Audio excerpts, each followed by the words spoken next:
And this is Ed, and I'm in San Diego. And with us today from Toronto is Larry Linton. Hi, And, everybody.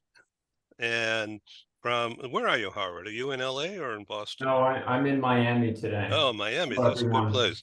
Dr. Howard Fedorov, thank you for being on the show. And from where are you, Melissa?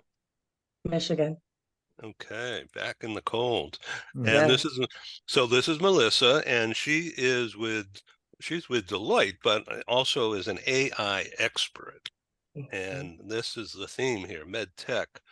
And of course, my dear friend and co-host here, Mark Colo, who's sitting there in Lake Powell.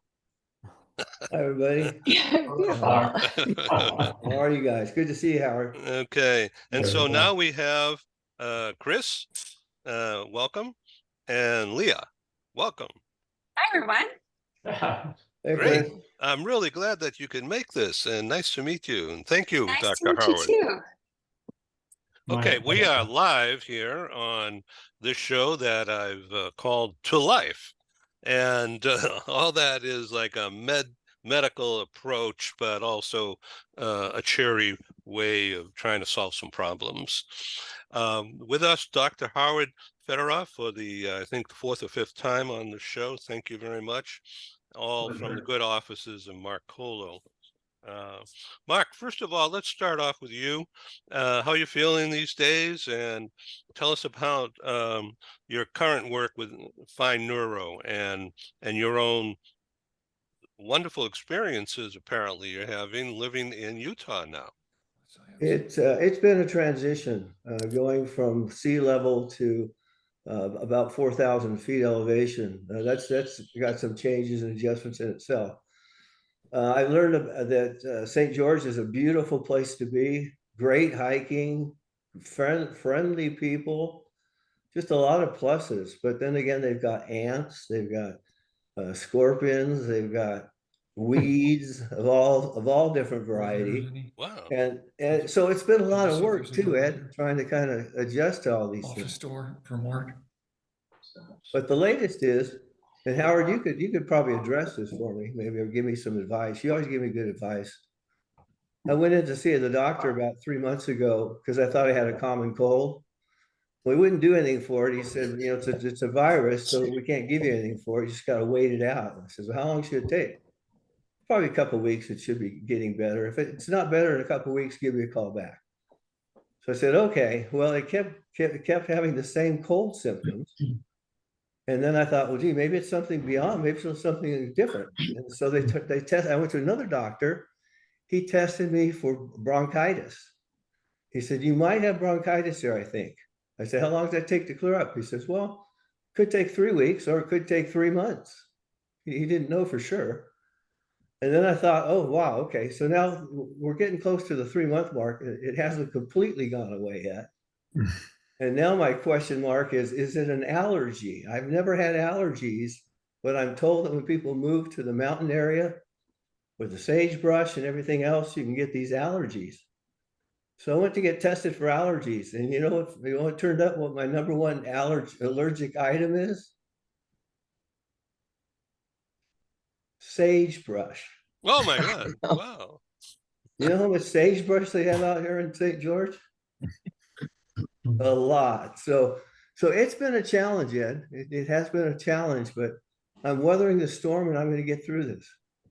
Well, I certainly pray for that. Mark, it's not uncommon when you have a viral upper respiratory infection to then have secondary symptoms that can go into your trachea and to your larger airways, the bronchi, and they'll be resolving inflammation, and that produces the symptom familiar to all of us who have had bronchitis. The issue really from when to prescribe an antibiotic has been changing, and the threshold has actually gotten pretty high because of the acquired drug resistance of many bacteria and the inability, if you treat a viral infection with an antibiotic where it should not have any benefit on that virus or its replication, it just causes the endogenous bacteria to acquire more drug resistance. So what I've found, having been in the medical education and dean of 2 schools of medicine, is that the students are learning, and when they practice, is to really have that higher threshold. But I would say, and Mark, everyone knows that you have Parkinson's disease. I think the threshold and the approach to when to prescribe an antibiotic should probably be a little bit lower when someone has an underlying basis that make it more challenging to clear a tracheobronchitis. Well, thank you, Doctor. Thank you, Howard. And Dr. Fedorov, did you hear about the new antibiotic that was found by artificial intelligence? The first I want to see that in practice. Yes.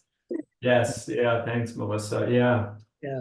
There's a lot that we'll learn, I'm sure, in time, particularly from a clinical exposure perspective. We'll know just how well they work.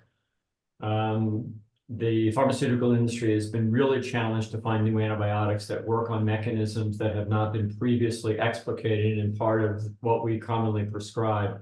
So anything, AI, machine learning, anything that can identify a new pharmacophore that acts as an antibacterial, or for that matter, an antifungal or antiparasitic or antiviral, is going to be great. Interesting. So, Larry, how Yeah. are you feeling these days? Things Well, still good? I just wanted to say there's nothing artificial about living with Parkinson's, but I do know that world is coming where we can take advantage of everything, artificial intelligence to help us. But I'm feeling fine, thanks, Ed, and good to see you, Mark, and good to see everybody. I always leave these sessions with a good doctor cleverer than I come into it. So I'm looking forward to today's discussion as well. Thankfully, I'm feeling good. Symptoms are maintained. Doing a lot of exercise, and I'd be interested to hear about your comments, Doctor, about the extensive exercise, how that impacts, living well with Parkinson's. There's no question in my mind that an intensive exercise regime has helped me, and it certainly has slowed the progression of the disease. And I just think that it should be prescribed, for everybody. To do anything for as long as you can, as hard as you can, and I think it's a good thing to do in any case.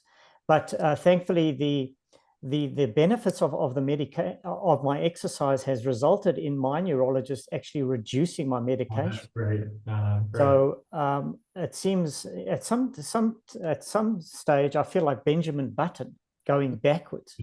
You look younger.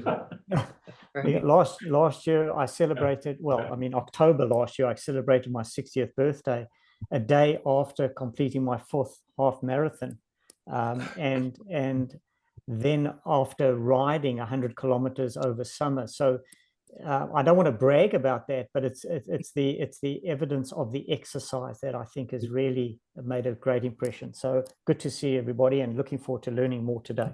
Let's go to Melissa. So everybody, Melissa, just to update everybody, is winning all these awards in competition of applications of AI. So tell us about that, please. So what I've been doing lately is dreaming up AI inventions.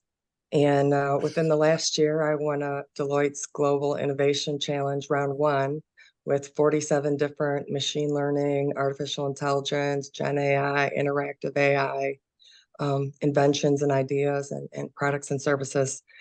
Since then, my mind has been going crazy and just thinking up anything I can possibly think up. And in a couple weeks, I'm going to be a hacker for the Chief Digital Artificial Intelligence Office for the Department of Defense Innovation Unit in the military. Isn't that interesting? So do you have these dream sequences early morning or in the middle of the night, and then you wake up full of energy and you try them out? Is that the process? That's a funny question. I do not dream at night when I sleep. I don't dream. I don't remember dreaming at night. I dream from the time I wake up until the time I go to bed, and I don't stop all day long. That's probably far more productive. You remember those ones? That's right. Although I had a thought process, I guess it's a dream or something came up from beyond. this past night, and just a few hours ago, really.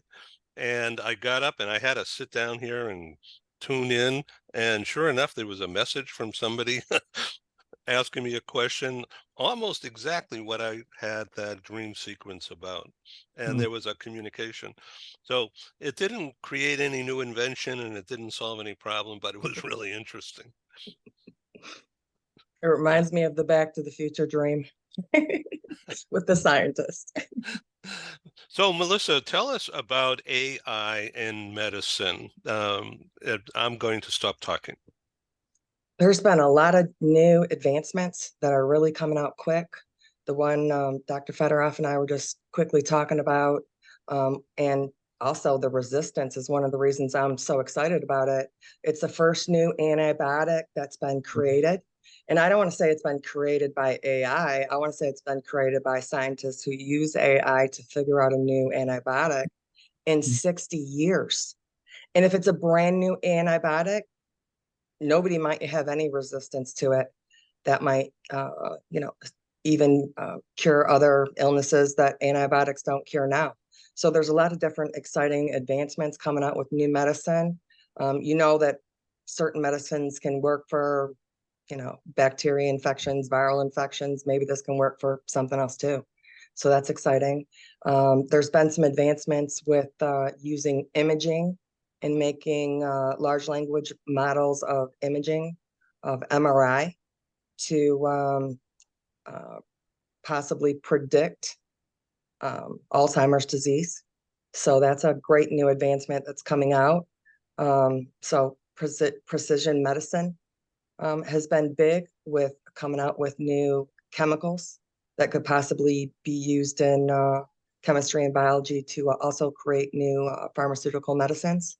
So there's been a lot of quick advancements coming out that are good things. So I was just discussing off camera about the TV show 60 Minutes this past Sunday night, and they had a whole segment with a doctor who has been experimenting using ultrasound on patients of neuro diseases, including Alzheimer's, and I think he mentioned Parkinson's, but I don't remember. Dr. Fedorov, have you used ultrasound? Well, I've ordered ultrasounds, but the innovation that you're speaking of happens to fall in a different domain. So focused ultrasound has been around for some time. Actually, it was developed for non-medical indications, but it became clear that you can, with better transducers, almost have a fine pinpoint of ultrasound energy that can be directed to tissues, including those that allow for the blood-brain barrier to be breached. So one application is really what is now known as focused ultrasound, where you have a transducer that can be applied to the intact skull, and you can then focus the energy such that you open up a part of the blood-brain barrier to have what might be a drug that could never penetrate into the brain now having access to the brain. So that's a big deal, and it's now advanced into late-stage clinical trials in a variety of indications, including neurodegenerative diseases, including PD and AD, but also in indications such as brain tumors, where they tend to be more anatomically circumscribed. The other area that involves imaging that has also been very much in vogue is really to use both magnetic interventions that allow for neural networks to be activated. And there's a variety of ways that that's been done. And now some of that is being combined with other imaging modalities. And the big top line message is that even though you don't immediately imagine that you could use electromagnetic radiation of some type, of some wavelength to penetrate the skull, which is, as you know, bone, you can now do that in order to be able to, in these certain types of situations, turn on circuits or amplify certain circuits that actually remediate or otherwise can produce evidence of clinical benefit. So that's actually part of routine clinical practice now in certain settings. And I think it's just the beginning. And the more that we can advance technologies to understand, particularly in the closed space of the brain, to be able to affect benefit that ultimately has hopefully a durable impact on a disease, whether it's a neurodegenerative disease or other, I think is a real big plus. So what about, what comes to my mind, and I'm just a layman, happy TV talk show host. So I'm thinking of another show in the spring with Dr. Paula Grisanti from National Stem Cell Foundation, also Jana Stoudemire from Axiom Space. Yeah. Can these new inventions, AI and ultrasound or whatever, be used better up there in zero gravity? I think the low gravity situation or nearly zero gravity is an area that has to be evaluated experimentally. So there's a lot of empiric data, to your point, Ed, that should be collected in my mind that could begin to validate the setting in which those experiments are done. If they're done in the space station or they're done, in what might be, some type of low orbit. They're very worthwhile doing. And, they send stem cells into space. So SpaceX, a number of different experiments have been done. And I think they're beginning to yield data that all of us are interested in, but I'm not exactly sure long-term where that will wind up. I would just say, as a former clinician, it would be hard to prescribe a space passenger study for someone who needs to be treated, whether it's Musk or Virgin or Bezos's sort of plan to put people into space. But I think we have the ability to learn from that actually might make sense, whether it's at sea level or 4,000 feet, where Mark Colo is right now, in order to be able to harness the benefit of those experiments as they might tangibly impact on human clinical conditions. Thank you very much for that. Let's go to Leah. I like your eyeglasses. Oh, thank you very much. Well, I am so lucky to be on this call. I think the time has really worked well. You've already touched on some of my most favorite topics: stem cells and electromagnetic therapy and AI and dreams. So I'm kind of on the other end of the spectrum, a very prolific dreamer, so much so that I'm training in these techniques of maintaining awareness and consciousness while in dreams and constructing dreams. So that's probably another topic. Dr. Fedorov and I really connected over that just a week ago. But what I do now is we have a platform that collects data on all of these new and emerging treatments, predominantly in regenerative medicine. So while patients today can get treatments where they take your blood, your bone marrow, your fat, and process it and use it predominantly for musculoskeletal conditions, but we're seeing that now for things like erectile dysfunction and female sexual health and other therapies like the electromagnetic therapies for different cognitive disorders and other neurological disorders. The problem with these treatments is they don't exist in traditional healthcare claims and in traditional data systems where you can actually train models to predict who might get the best outcome from some of these treatments. So what we've done, and our founders are pioneers in the regenerative medicine space, is created a system to collect data easily in clinical practice. So in the real world, with any patient who might be a consumer of these treatments, and then aggregate that data to start to look for the signals. So while we need millions of cases in a database to truly train a model that it has a high fidelity, what we have today is one of the largest registries in the field of regenerative medicine that has gone beyond biologics. So we track shockwave therapy, which is in the realm of ultrasonic energy that might stimulate cells to do something or regenerate or reduce pain. But we track electromagnetic therapies, laser therapies. So all in, I think, Melissa, you and I are going to have a conversation on the side, because we have this very unique data that today has not been plugged into traditional systems, even where we see emerging AI technologies leveraging data in electronic health records. this kind of data isn't there yet. There is no precedent for it. So we're really sitting out on the frontier, trying to bring evidence into a space that really has been the Wild West for a long time, and helping the general public understand that there's, just because all of this data is going into systems doesn't mean there's any value coming back out for the people who really need it, the patients and the doctors. So very thank you for having me on the show. I'm very appreciative of that, and it's been great to meet all of you, and very passionate on similar Thank you. topics. So Melissa, back to you for a second, and maybe more than a second, but I want to bring up that you're a guitarist, and are you involved in country, or is it more rock? Everything. Everything. I play everything. So to what extent are you using AI in making new chords or more other So things? I haven't done that, but there's a lot of copyright issues that's Ah, going on with music and making music.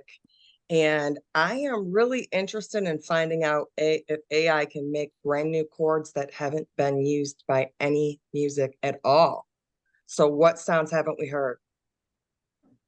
wow. So that's what I'm thinking about. I'm speechless. Let's bring in Chris, get a new voice here.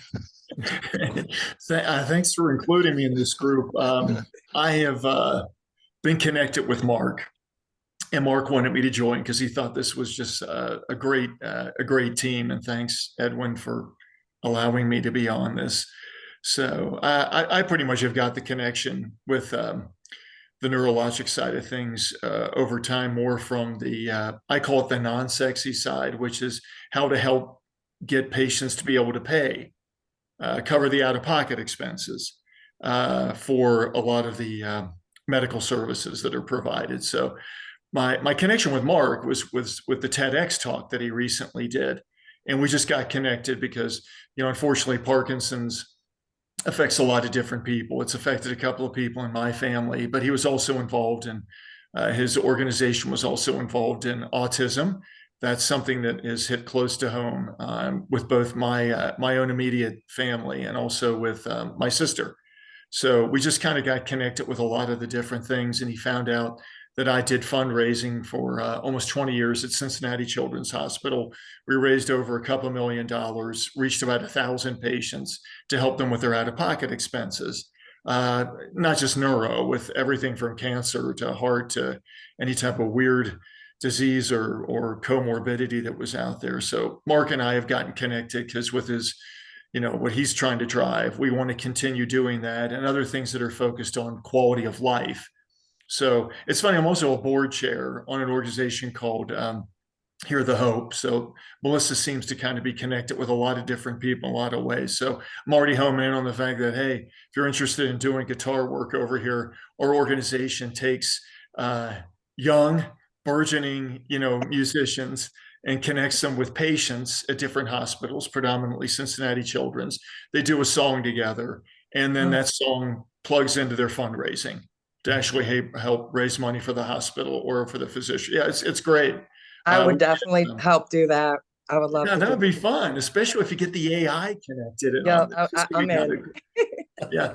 I'm also a little bit connected to you already. So I used to work on telemedicine robotics, and I installed the first telemedicine robotics in Cincinnati Children's Hospital. Good job. Yes, Good job. yes, And yes.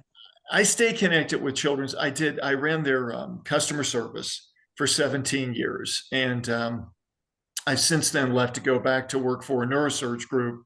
They're the third largest neurosurge group in the United States, called Mayfield. And I've gotten reconnected now with the more clinical side. I'm a business office guy. I'm not a physician. So Howard, don't call me out on that. I don't claim to be on the medical side at all. But okay.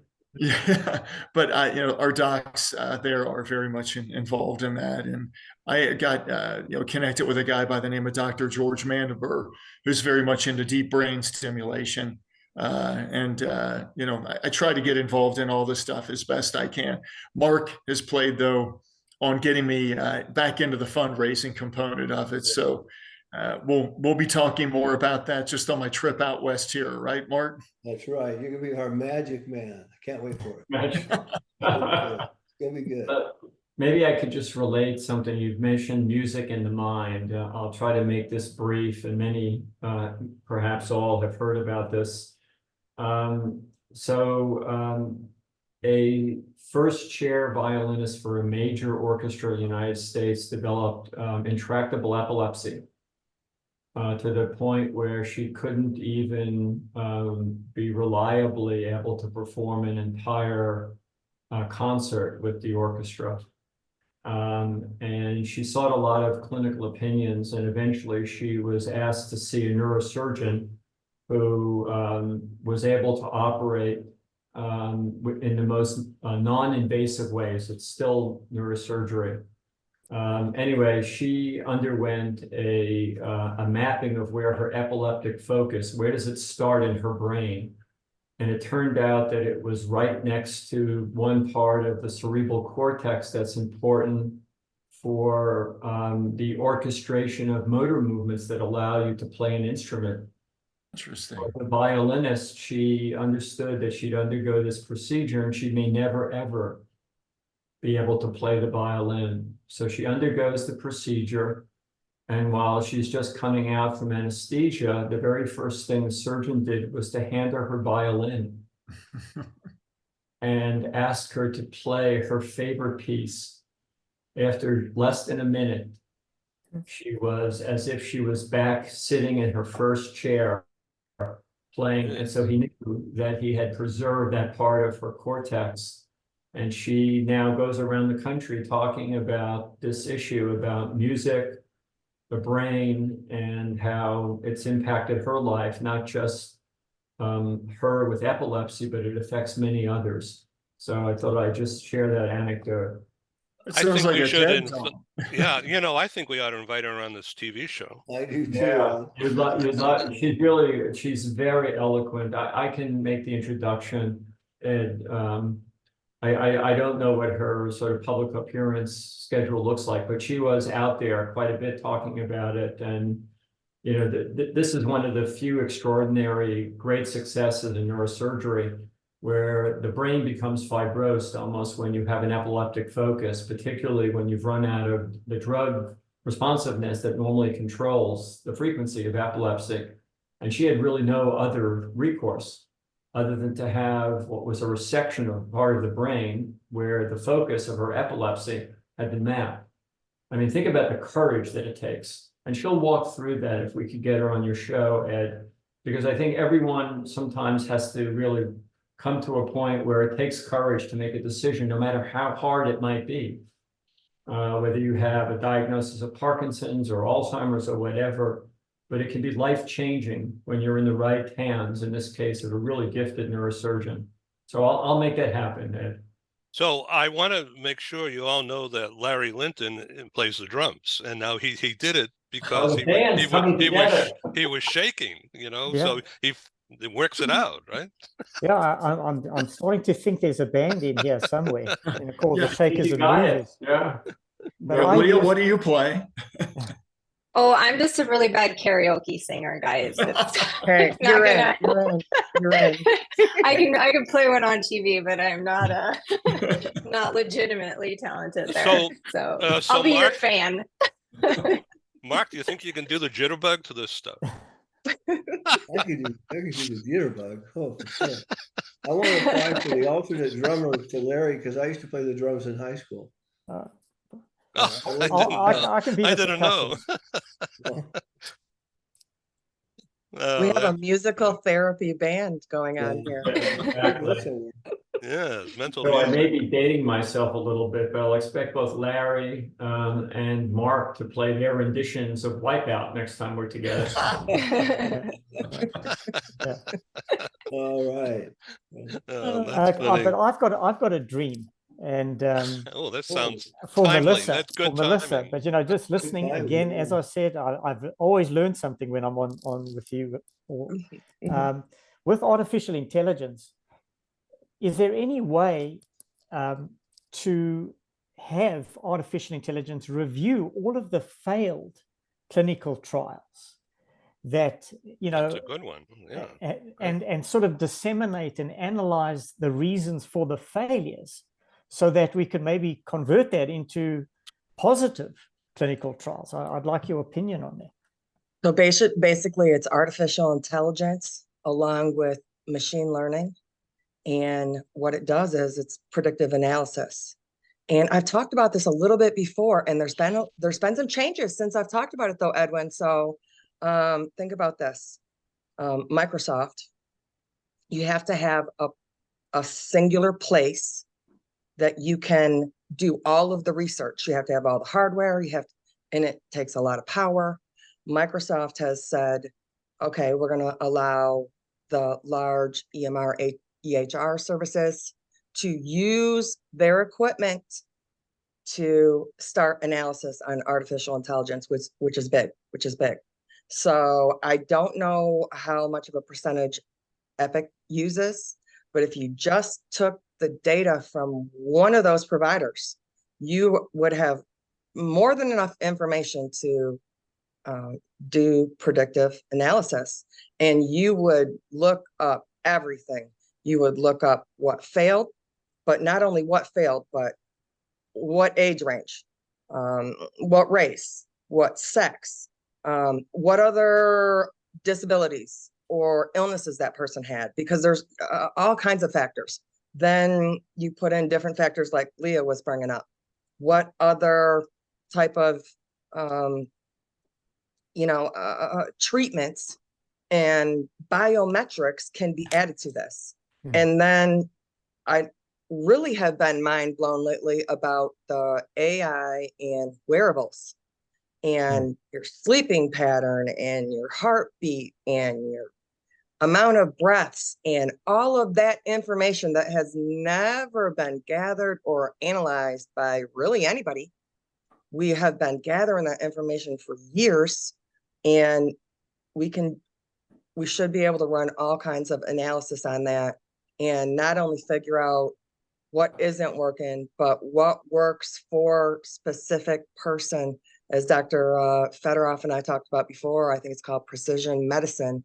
And I know this is getting really niche, but what medicine works for me might not work for you.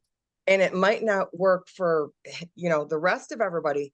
But what if we had 10 different medicines and you knew which medicine works for which person, and you don't have to go through the whole list of medicines to get there? And illnesses that you don't have a lot of time for, you don't have a lot of time to try a lot of stuff. So there's big possibilities coming with all of that. And I've seen the predictive analysis work in other occasions. So I don't understand why it cannot be directly related to that. And I really hope the EHR and the EMR systems, I'm sure they're out there trying to solve for this, because it could save millions of people's lives. I think you're touching on something that's, fundamentally why some of these trials fail is because of patient selection and the wrong hypothesis on the front end of the trial. And in many cases, these trials are run and led by industry, not necessarily run and led by academic centers, or even certainly not by an EHR company. So you're left with a very restricted pool of patients. So all of the criteria, so what works for you versus what works for me, well, most everybody in a trial looks kind of similar to each other, because the company behind the trial is rolling the dice and spending a lot of money on development of the therapy, but also on the trial itself. And sometimes that data doesn't actually go into the system for the rest of us who consume real world data, which is what's in an EHR. It lives and is protected in industry. And if it fails, that's not something that's necessarily going to come to light and be available in a database that's structured in a way that a machine learning model or an AI model can really consume. So it's really important that there's a balance to testing the hypothesis on the front end and going to the records and the history of these patients. What is the overall profile? What other therapies work? And then start to introduce something new to the equation and make that data available. So the FDA, there are a number of funding pools available now trying to solve for this problem. The barrier to getting approvals and the amount of money required to run a trial when there might be a lot of evidence available to give a better foundation and point in the right direction, be very precise with what therapies work for what patients.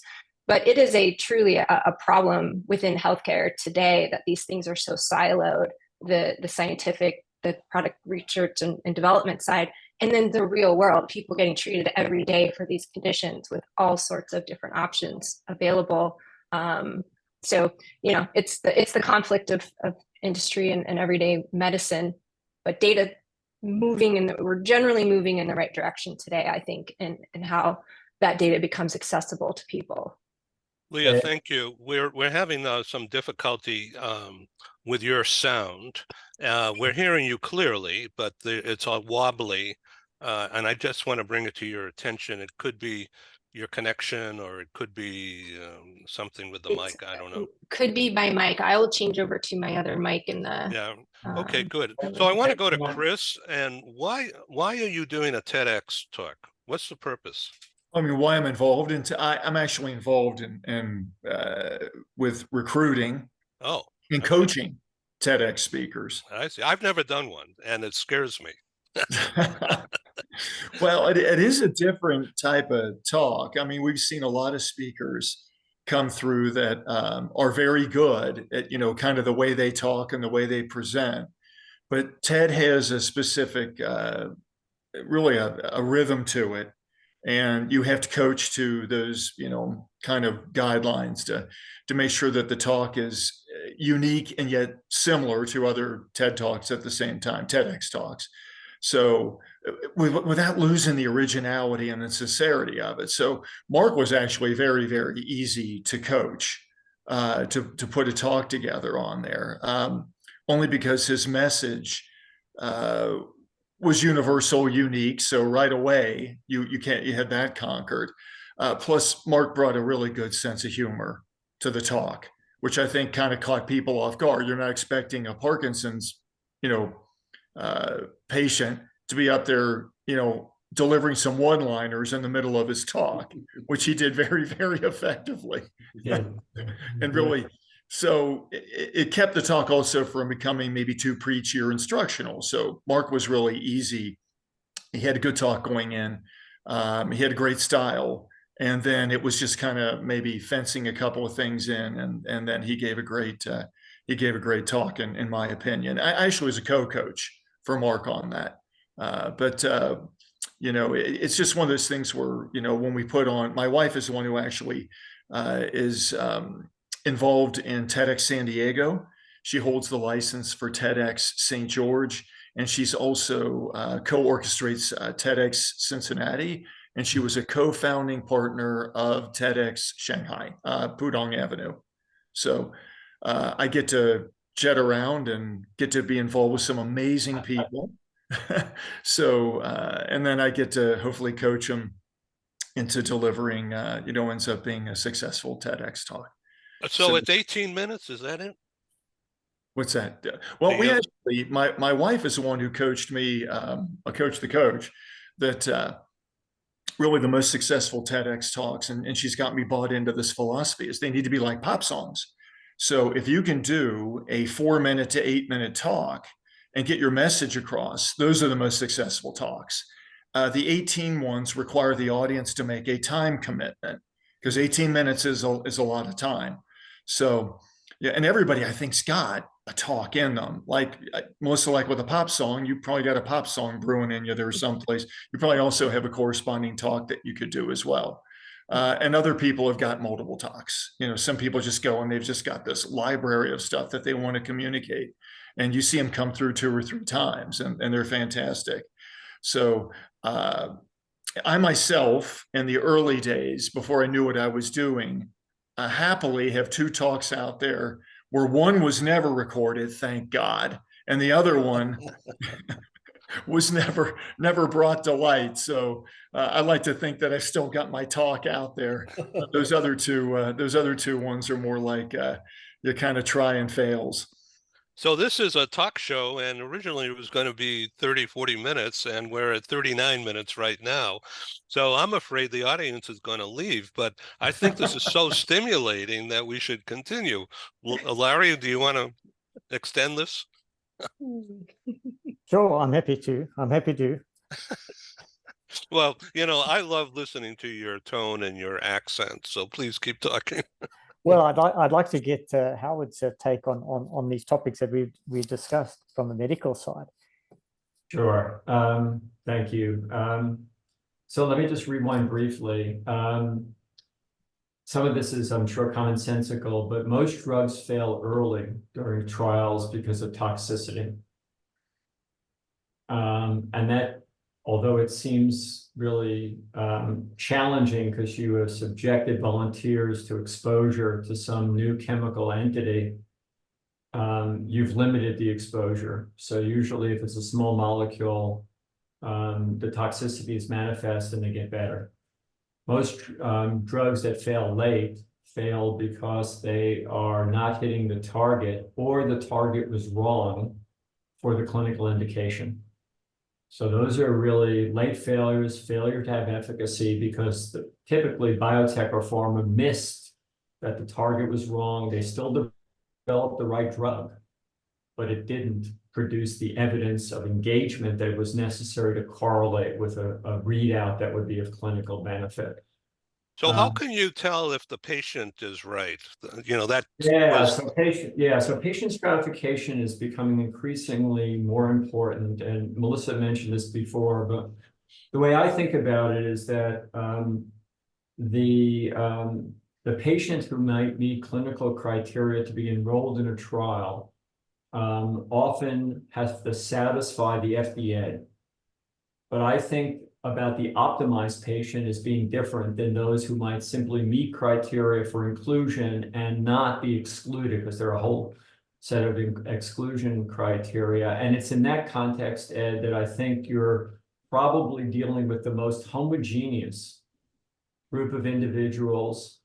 And it's overwhelmingly likely that in that regard, the signal to noise, signal being benefit or perceived benefit, early stage, obviously you're testing safety and tolerability, but the homogeneity is likely to allow you to understand whether that particular drug, whether it be small molecule biologic or regenerative medicine gene therapy, is actually working in that category. And then back to your question is, how do you know who those optimized patients are?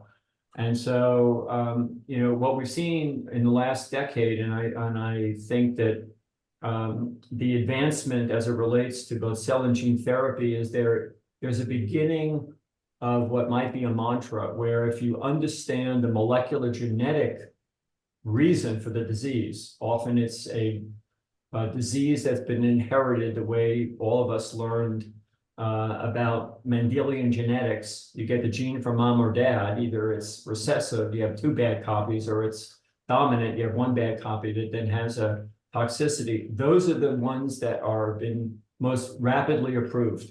So if you look at the last about 8 years, there have been either 17 or 18 new drug approvals for molecularly targeted therapy using gene therapy.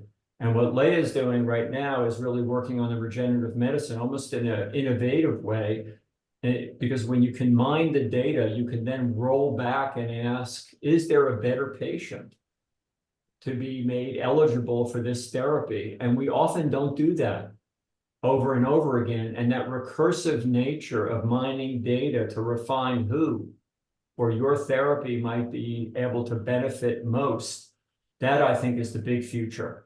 And so it's about big data, it's about the science of data mining, and ultimately it's going to be even about running, if you will, AI trials where you haven't enrolled a patient, but you're just optimizing how the therapy in that context, and then you could read out, I know it's virtual, but you read out results that then may inspire enrolling just those patients for a real interventional study. So I think that that's the future. The only other thing I was going to say, which is machine learning for the Parkinson's subgroup here, it's about wearables. So I'm about to select a wearable for a clinical trial, and I've been all over the world now talking to people. And there is a neurophysiologist at Oxford University. Her name is Kristalina Antonides. She's used machine learning, specifically random forest application to high dimensional data, and has shown that when you take those data from 6 inertial motion unit sensors that are worn by patients in the clinic, you can predict progression better than you can with the clinical assessments that the field has been using for almost 30 years. Wow. Really, and small numbers of patients. So it's just fantastic that this ability to mind, focus, and ultimately understand the prognostic implications, in her case of using machine learning, random forests, to make those data real. And I think from a clinical evaluation standpoint, you'll be able to read out clinical benefit for new drugs faster with smaller numbers of people being enrolled in clinical trials. It would be a big, big win for everyone, not just in Parkinson's. Thank you, Doctor. So, Melissa, tell me why Deloitte is so into AI. Oh, Deloitte. I think when I started around 7 years ago, I was told it was a accounting audit. We do a lot of that consulting work. It's really switched into, since I've been here, into a technological advancement group. We went from, we're global. So we have a lot of different resources. And one thing Deloitte does great is they train us constantly. We are always learning something new. They have Deloitte AI University, where they train every single global employee with AI. So we dibble dabble in AI for years now. So we were doing it, before it really came mainstream, which I think gave us we were ahead of the train basically. And we keep we call it agile, but constantly changing software environment. So we're learning new stuff all the time. And they just released their own chatbot for all of their employees.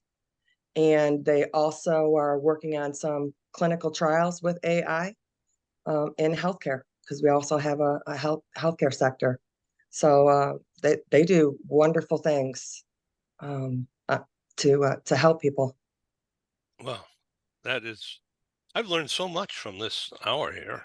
I can't tell you how happy I am to have you guys on the show. We're going to circulate this one around the world tomorrow, maybe even tonight. And I'll give you all the link so you can do with it as you wish. And thank you for being on To Life, Global TV Talk Show. Please come back. Let's continue this. Is that okay? Sounds great. Yes, right. thank you. Great. Thank Thank you all. Chris, I welcome you to come back. I Thank want to you. learn more about TEDx. I don't know if I'm going to have the guts. So when I was a kid, I had a stuttering thing. And so this is my therapy, doing this and trying not to stumble over PR and things like that. I think Everything's a talk out there waiting to happen. And Leah, we were actually, one of the callbacks we had was a girl that was talking about how to utilize karaoke to actually get through her stage fright and all this other That's stuff. That well, takes now I know. courage. Just That takes start courage. singing. Yeah. Sing your And way people right will through. pity me. Then that'll really soften the room. Yeah. So we I have think some musicians here. You can write music to karaoke then. that's right. Yeah. I think Ed's biggest challenge on TED Talk is going to be the time. Yeah. Yeah. When he Well, said 4-minute speech, I thought, what? 4 Yeah. minutes, my God.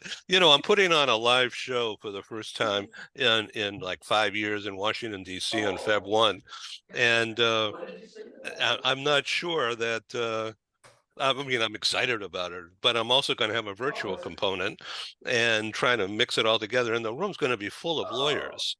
Oh, So, good, So good luck with that. Get over there. Ed, what did you agree to do? well, the law firm is my host, so it's because the general partner there and I are friendly for a number of years, so she's bringing me in to do my thing. We'll see how it goes. Well, Well, thanks for having me on again. Good to see everybody and meet others. Yeah. Okay. Let's do it again. Thank you all. Thanks, It's Ed. great to meet all of you. Happy Yeah. New Year. Thank Ditto. you. Everyone. It's my pleasure. Meet everybody. Take Thank you. care. Bye-bye. Bye. Thank you.